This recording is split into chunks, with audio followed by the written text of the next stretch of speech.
Health நேயர்களுக்கு வணக்கம். இன்னைக்கு நம்ம கூட வள்ளலார் வைத்தியசாலையில இருந்து சாது ஜானகிராமன் அவர்கள் இணைந்திருக்காரு. தொடர்ந்து ஆரோக்கியம் குறித்த நம்முடைய சந்தேகங்களை அவர்கிட்ட கேட்டு தெரிஞ்சுக்கலாம். வணக்கம் சார். அருட்பெருஞ்சோதி. வணக்கம்மா. எப்படி இருக்கீங்க? ரொம்ப நல்லா இருக்கிறேம்மா. ஓகே. இன்றைய நிகழ்ச்சியில ஓரிதழ் தாமரை மூலிகை பத்தி நிறைய பேர் தொடர்ந்து சொல்லிட்டே இருக்காங்க.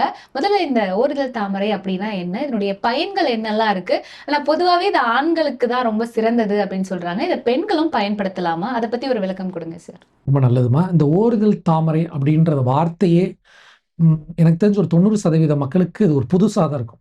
இந்த தாமரை பூ அப்படின்றது கோயில்கள்லையோ இல்லை விசேஷங்களோ பார்த்தா ஓரிதழ்னா ஒரே ஒரு இதழுக்கு எங்கேயா செடி இருக்குமா அப்படின்னு பார்ப்பாங்க. இந்த ஓரிதழ் தாமரை இருக்கு இல்லைங்களா, இந்த செடி ரொம்ப நிறைய பேரால் கண்டுபிடிக்க முடியாது. இது எங்கே இருக்கும் அப்படின்னு பார்த்தீங்கன்னா, ஜல்லிக்கல், பரளக்கல், இந்த கரடு அடிவாரங்கள், காடுகள், விவசாயம் பண்ணக்கூடிய இடங்கள்ல, அப்புறம் செம்மண் சார்ந்த இடங்கள்ல எல்லாம் நல்லா வரும். இது செடியே இலை பூ, அந்த ஓரிதழ் தாமரை பூ இவ்வளவுதான் இருக்கும். இவ்வளவுதான் ஒரு பூ. நீல கலர்ல இருக்கும் இல்ல, சிவப்பு கலர் தாமரை பூ கலர்லயே இருக்கும். அதான் தாமரை, ஓரிதழ் தாமரை. அது எப்படி இருக்கும்னு பாத்தீங்கன்னா, உங்க பொட்டு சைஸ் தான் இருக்கும். அந்த இலை அப்படி நீண்டு தண்டு நீண்டு இருக்கும். அதுல ஒரு சிறு சிறு காய் இருக்கும். ஓரிதழ் தாமரை பெரும்பாலும் கிராமங்கள் இருக்கும். நம்ம கண்டுபிடிச்சிங்கன்னா, ஒரு நல்ல வைத்தியல் அனுபவம் வாய்ந்தவங்களுக்கு கண்டுபிடிச்சிங்கன்னா பார்க்கலாம். இன்னொன்று என்னன்னா, அதை எடுத்து நீங்கள் காலைல வெறும் வயிற்றுல சாப்பிடணும். மெல்ல மெல்ல மெல்ல இந்த சோற்று கற்றாழை வாயில் போட்டால் ஒரு ஜெல்லி எப்படி உருவாகும், அது மாதிரி வாயில் ஒரு ஜெல்லியே உருவாகும் உங்களுக்கு.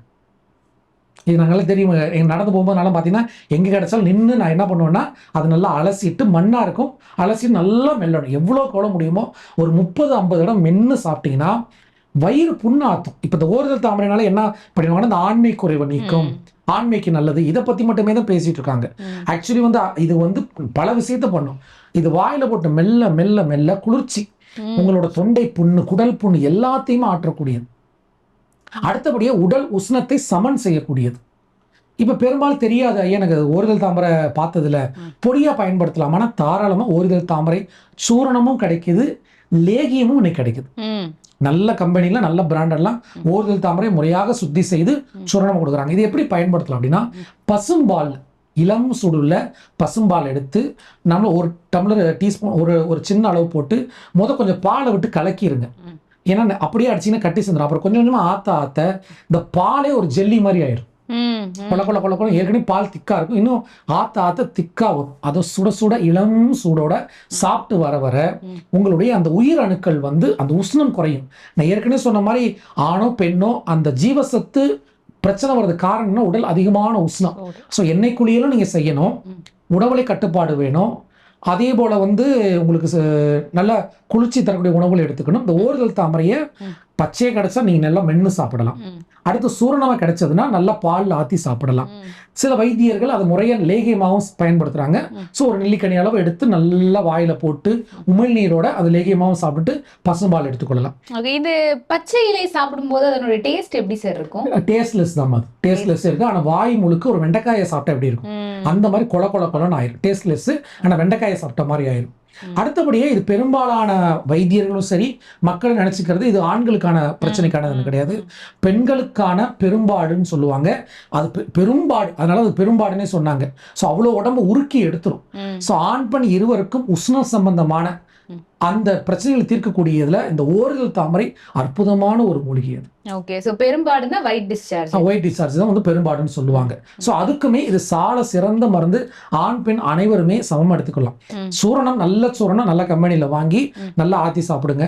இல்லை எங்க கிடைக்குமோ அனுபவம் வாய்ந்தவங்களை வச்சு தெரிஞ்சுக்கிட்டீங்கன்னா வெறும் வயிற்றுல சாப்பிடணும். நல்ல மென்னிங்னாலே உங்களுக்கு அது வாய் முழுக்க ஒரு ஜெல்லியா மாறிடும். ஸோ தொடர்ந்து பயன்படுத்தி வரும்பொழுது இந்த ஆண்மை பிரச்சனை, பெண்களுக்கான அந்த ஆக்சுவலி என்ன, இந்த சுக்கில சுரோனிதம் ஆரோக்கியமாக இருந்தால் தான் ஆணோ பெண்ணுக்கும் இந்த குழந்தை சம்பந்தமான பிரச்சனை வருது. காரணம் என்னன்னா, இந்த கரு ரொம்ப முக்கியம். ஸோ 2 பேருக்குமே இந்த பிரச்சனை வருது அதில் இருக்கக்கூடிய உஷ்ணத்தினால. அதில் மிகப்பெரிய ஒரு பங்கு வகிக்கிறது பார்த்தீங்கன்னா இந்த ஓரிதழ் தாமரை. நிறைய பேர் கேட்கணும், ஐயா ஓரிதழ் தாமரை சாப்பிட்டு பார்த்துட்டாங்க ஒன்றும் ரிசல்ட் இல்லைன்னா, எல்லாரும் நல்லா புரிஞ்சுக்கலாம், ஏதோ ஒன்றை செஞ்சுட்டு ரிசல்ட் கேட்குறாங்க. இது உங்களுக்கு ஒரு உதவியாக இருக்கும், அவ்வளோதான். மற்றபடி உங்களோட பிரச்சனை என்னன்றத வைத்தியர்கிட்ட ஆலோசனை பண்ணி உங்களோட வாழ்வியல், உங்களோட உணவு முறை, ஏற்கனவே சொன்ன மாதிரி எண்ணெய் குளியல், மைண்டு ஸ்ட்ரெஸ்ஸு, அதுக்கப்புறம் உங்களுக்கு குடி பழக்கம் இருக்குது, கெட்ட பழக்கம்னா அதெல்லாம் விட்டு, மாமிச உணவுலாம் விட்டு நீங்கள் வாழ்வியலை மாற்றி ஒரு வருஷமாவது இந்த உடம்பு எடுத்துக்கணும். இந்த பழைய உடம்புல இந்த புது உடம்பு வரும்பொழுது தான் அது மாற்றங்கள் வர ஆரம்பிக்கும். ஓகே, நம்ம தொடர்ந்து மூலிகைகள் பத்தி நிறைய விஷயங்கள் பேசிட்டே வரோம். இப்போ கரிசலாங்கண்ணியோ, தூதுவளையோ, ஓரிதழ் தாமரையோ இது எல்லாமே எடுங்க அப்படின்னு சொல்றாங்க. ஆனா அது எவ்வளவு நாள் எடுக்கணும் அப்படின்ற சந்தேகம் தொடர்ந்து கேட்கறாங்க சார்.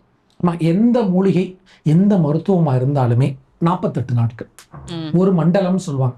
ஒரு மண்டலம் என்பது 48 நாட்கள். ஸோ 48 நாட்கள் நீங்கள் எடுக்கும் பொழுது அதனுடைய பலன் கொஞ்சமாவது தெரியும். ஸோ நீங்கள் நீண்ட நாள் பிரச்சனை இருக்குது அப்படின்னா குறைஞ்ச ஒரு 6 மாதமாவது நீங்கள் எடுக்கணும். அது உங்களோட நோய் பிரச்சனை அதை சார்ந்து, ஆனால் குறைஞ்சது 48 நாட்கள் அல்லது ஒரு 6 மாதம் மாதிரி எடுத்தாத கொஞ்சமாவது பலன் தரும். இப்போ நீங்கள் கேட்ட கேள்வி நல்ல சிறப்பான கேள்வி. நான் நிறைய பேருக்கு சித்தா, ஆயுர்வேதெல்லாம் ரெக்கமெண்ட் பண்ணி அனுப்புகிறோமா.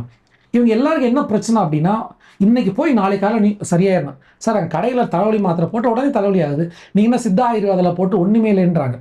இது நோய் நாடி, நோய் முதல் நாடி அது தணிக்கும் சொன்ன மாதிரி இது நம்ம ரூட்டுக்கு வேலை செஞ்சுட்டு இருக்கிறோம். இது அந்த வலியை மட்டும் தான் தீக்குது. தலைவலி தூங்கலைன்னா தலைவலி வருமா, பசிச்சா தலைவலி வருமா, சூடான தலைவலி வருமா? இப்போ நீங்கள் எந்த பிரச்சனையை சரி பண்ணீங்க? தலைவலின்ற அந்த வலியை தான் சரி பண்ணீங்க.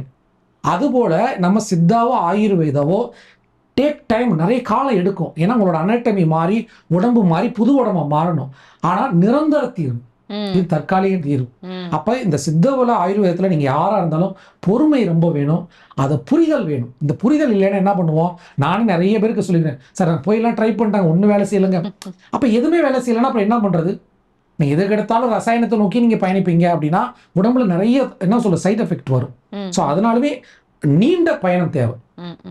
இப்போ குறிப்பிட்டு நம்ம சில நோய்களுக்கு சில மூலிகைகள் எடுத்துக்கிறோம். இப்போ இந்த ஓரிதழ் தாமரை கூட இந்த குழந்தையின்மை பிரச்சனை, உடல் சூடு தணியறதுக்கு அப்படிலாம் பேசணும்.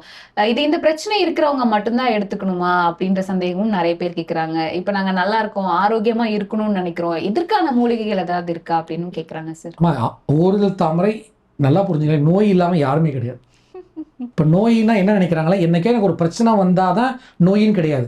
அந்த பிரச்சனை வர்றதுக்கான ப்ராசஸ்ல நான் இவ்வளவு நாள் இருந்திருக்கிறேன். மரணம் எப்படி அன்னைக்கு வந்துச்சா? இல்லை, ஏற்கனவே நான் மரணத்தை நோக்கி தான் பயணிச்சுட்டு இருக்கிறோம். அதுபோல நோய் என்பது நல்லா புரிஞ்சுங்க, எல்லாருமே இந்த ஓரிதழ் தாமரை பயன்படுத்தலாம். நான் சொல்லுவேன், எங்க பார்த்தாலும் பிடிங்கி சாப்பிடுங்க, உங்க குழந்தைகளுக்கு கொடுங்க, எல்லாருக்கும் கொடுங்க. ஏன்னா இதெல்லாம் தெரியாது நிறைய பேருக்கு. இது என்ன மருத்துவர் ஆலோசனை எல்லாம் கிடையவே கிடையாது. எங்க பார்த்தாலும் எப்ப பார்த்தாலும் எடுத்து சாப்பிடுங்க, ரொம்ப ரொம்ப நல்லது.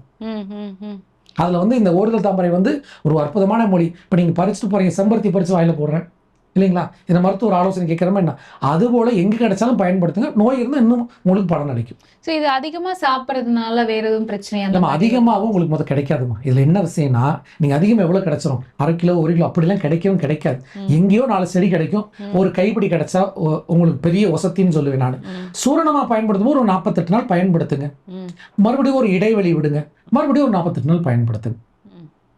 இந்த சித்த வைத்தியத்தில் ஆயுர்வேதத்துலையும் என்ன ஒரு பெனிஃபிட்னு பாருங்களேன், நம்ம சாப்பிட்றது எல்லாமே இளைய தலைகள் தான். ஸோ இதில் ஒரு பெரிய மேஜர் சைட் எஃபெக்ட்டும் கிடையாது. இதை சாப்பிட்றதுனால உங்களுக்கு இப்போ நோயே இல்லை சார், நான் ஒரு மூலிகை சாப்பிட்டு ஏதாவது பிரச்சனை வருமானா அப்படி கிடையவே கிடையாது. ஏன்னா அது உணவாகவும் இருக்கு. இப்போ முருங்கைக்கீரை மருந்தாகவும் இருக்கு, முருங்கைக்கீரை உணவாகவும் இருக்கு. ஆனால் எல்லாமே ஒரு அளவு, அவ்வளோதான். இப்போ ஓரிதழ் தாமரை பத்தி எங்களுக்காக சொல்லியிருந்தீங்க. இந்த ஒரு மூலிகையே போதுமான விஷயம் தானா, இது இல்லாம வேற ஏதாவது மருத்துவ முறைகள் எடுத்துக்கணுமா சார்? நல்லதுமா. இப்போ இந்த ஓரிதழ் தாமரை பெரும்பாலும் ஆண்கள் இந்த ஆண்மை குறைவுக்காக எடுத்துக்கிறாங்க. இது மட்டும்தான் பெரும்பாலான அறிவு இருக்கு. சரி, இப்போ நான் இதை எடுத்துட்டா இது உடனே இது சரியாயிருமா? இப்போ நமக்கு எப்படின்னா, நான் சார் 3 நாள் இந்த பவுடர் சாப்பிட்டேன், ஒன்றுமே ஆகலைன்னா சொல்றவங்களாம் உண்டு. இன்னைக்கு சாப்பிட்டு நாளைக்கு காலையில் ஒன்றும் ஆகலைன்றவங்களாம் உண்டு. இது ஒரு பகுதி தான், இது ஒரு உறுதுணையாக சப்போர்ட்டிவாக இருக்கும். ஆனால் அதை விட இப்போ இந்த ஆண்மை குறைவு அப்படின்றதோட பிரச்சனையோட ஆணி வேற நம்ம முதல் தெரிஞ்சுக்கணும். இன்னைக்கு ஏன் இவ்வளோ பிரச்சனை? ஒரு காலத்தில் 15 குழந்தை 20 குழந்தை பெற்றுக்காத அப்படின்னு ஒரு ஆட் கொடுத்தாங்க. இன்னைக்கு அந்த ஆட்ல நிப்பாட்டியாச்சு. ஏன் அப்படின்னா, குழந்தை கல்யாணமாய் குழந்தை பிறக்கிறன்றதே ஒரு குதிரை கொம்பாகி போச்சு. ஏன்னா ஆண் பெண் இருவரும் என்ன பண்ணுறாங்க, தாமதமாக தான் திருமணம் பண்ணிக்கிறாங்க இல்லைங்களா? அந்த ஏஜ் பருவ காலத்தில் கிடையாது. அடுத்து 2 பேரும் வேலைக்கு போகிறாங்க, 2 பேருக்கும் ஸ்ட்ரெஸ்ஸு, உணவு, வாழ்வியல் எல்லாமே இதில் வேறு இருக்குது. அந்த ஜெனட்டிக்குமே மாறி போச்சு. அந்த விதத்துல வந்து பாத்தீங்கன்னா இந்த பிரச்சனைக்கு நிரந்தர தீர்வுன்றது வாழ்வியல்ல நீங்க போய் கை வைக்கணும். இப்ப நீங்க ஒரு உணவு எடுத்துக்கிறீங்கம்மா, இந்த சாப்பிட்ட உணவு என்னவா மாறுது? 7 தாதா மாறுது. உணவை வந்து கூழா மாத்துது, ரத்தமா எடுத்துக்குது, சதையா மாற்றுது. இப்படியே போகும்போது எலும்பா போய் எலும்பு மஜ்ஜைக்கு போய் எலும்பு மஜ்ஜைக்கு கடைசி தாது தான் உங்களுக்கு என்னது? சுக்கிலம் அல்லது சுலோனிதம். அப்ப உண்ட உணவு 7வது சப்த தாதுவா மாறணும். நீங்க சாப்பிட்ற சாப்பாட்டுல இருந்து ஒரு உயிரை ஜனிக்குது. அப்போ நீங்க சாப்பிட்ற சாப்பாடு ஆரோக்கியமா இருக்கா? அடுத்தபடி நான் எல்லா காணொலிகளையும் நம்ம இங்க பேசும்போது சொல்றேன், எண்ணெய் தேய்ச்சி குளிக்கிறத பத்தி சொல்லுவேன். இந்த எண்ணெய் தேய்ச்சி குளிக்கிறது வந்து இந்த குழந்தை இன்மைக்கு வந்து ஒரு பெரிய கணக்கில் இருக்கு. ஏன்னா ஸ்லேத்தும நாடியோடைய குற்றம் எங்க போய் அடங்குது அப்படின்னா சுக்கில சுரோனிதத்துல தான். இந்த சுக்கில சுரோனிதம் கெட்டு போறதுக்கு முக்கியமான காரணம் என்னது? வெட்டை உஷ்ணம். அதனாலதான் பாத்தீங்கன்னா இந்த ஓரிதழ் தாமரையை பெண்களை ஏன் பயன்படுத்தலாம்னு சொன்னா, இந்த வெட்டை உஷ்ணத்துல தான் ஒயிட் டிஸ்சார்ஜ் பெரும்பாடு நோய்கள் வரும் இல்லைங்களா? அப்ப இந்த எண்ணெய் தேய்ச்சி குளிக்கிறது, ஆரோக்கியமான உணவுகளை எடுத்துக்கொள்வது, கொஞ்சம் அதாவது வந்து அந்த உணவுல வந்து சத்து இருக்கணும். நீங்க என்ன பண்ணலாம்? சிறுதானியம் இருக்கு இல்லைங்களா? சாமை, திணை, வரகு, இது எல்லாமே நல்லாவே எடுத்துக்கலாம். 1 வருஷம் நீங்க எடுங்க. ஆனா இதெல்லாம் எடுக்கும் போது உடம்பு கொஞ்சம் சூடாகும். சிறுதானியத்துல அது கூட நீங்க சீரகம், சின்ன வெங்காயம் சேர்த்து கஞ்சியா, சாதமா இப்படி நீங்க எடுக்க ஆரம்பிக்கும் போது அதுல வந்து உங்களுக்கு நல்ல தரமான ஒரு உடம்புல சக்தி கிடைக்கும். ஸோ ஒரு 1 வருஷம் டைம் எடுத்துக்கலாம். இன்னொரு விஷயம் என்னன்னா, இப்போ புதிதாக திருமணமாக போறாங்க, நாங்கள் வந்து இல்லற வாழ்க்கைக்குள்ள போக போறோம், குழந்தை ஆரோக்கியமான குழந்தை வேணுன்றவங்களுக்கு நீங்க இன்னைக்கு என்னெல்லாம் எல்லாரும் பெரும்பாலும் 30+ திருமணம் நடக்குது. அப்புறம் லைஃப்ல செட்டில் ஆன பிறகு தான் கல்யாணம் பண்றாங்க. அப்ப அந்த ஏஜ்ன்றது இயற்கையா வந்து உடம்புல வந்து உயிர் சத்து இல்லைங்களா, ஒரு 30-40 வயசுல குறைய ஆரம்பிச்சிடும். 40 வயசுல உங்க உடம்பு மாறிடும். அப்ப என்ன பண்ணா நீங்க ஒரு 1 வருஷம் டைம் எடுத்துக்கங்க. எடுத்துக்கிட்டு மறுபடியும் உடம்பு புதுப்பிங்க. ஒரு சித்த வைத்தியரை அணுகி என் உடம்பு எப்படி இருக்கு, என்ன கண்டிஷன் தெரிஞ்சு கொண்டு நீங்க நல்ல ஆரோக்கியமான உணவு, யோகாசனம், மெடிடேஷன்ஸ், இந்த எண்ணெய் குளியல், இந்த மூலிகை குளியலை எடுத்து 1 வருஷம் உடம்பு ப்ரிப்பேர் பண்ணிட்டு கூட நீங்க திருமண வாழ்க்கைக்கு போகும்போது அந்த உடம்பு வந்து அதுக்கு தயாராகிடும். நிச்சயமா. ஸோ இன்னைக்கு நிகழ்ச்சியில குழந்தையின்மை, அது மட்டும் இல்லாம ஓரிதழ் தாமரையினுடைய சிறப்புகள் என்னெல்லாம் இருக்கு, அதை எப்படி பயன்படுத்தலாம் அப்படின்றத பத்தி ஒரு விளக்கம் கொடுத்தீங்க. ரொம்ப நன்றி. நன்றி. மார்பரஞ்சோதி.